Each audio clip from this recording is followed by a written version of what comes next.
20টি পাথর লাগছে যে তার মধ্যে আল্লাহ রসুল বলতেছেন লাউ কানা বাদি নবিয়ান লাকানা উমর।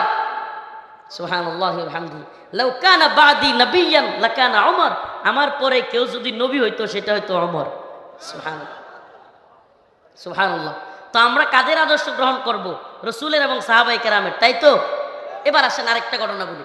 আমি যে আলোচনাটার জন্য আগাইতেছিলাম, 2 লোক, ইহুদি একটা, আরেকটা হলো নামদারি মুসলিম, এটার মতোই তারে। 2 লোক বিচার নিয়ে গেছে হযরত আবু বকর রাদিয়াল্লাহু আনহুর কাছে। কার কাছে? হযরত আবু বকরের কাছে বিচার নিয়ে গেছে 2টা লোক। একটা লোক ধর্মীয়ভাবে ইহুদি, কি? আরেকটা লোক হলো নামদারি মুসলিম। এরে মুসলমান বলা যায় না, নামদারি। হযরত আবু বকর দেখলেন, বিচার ফাইসালা করে দেখলেন মূলত এই জমিটা ইহুদির পক্ষের। কার পক্ষের? ইহুদির।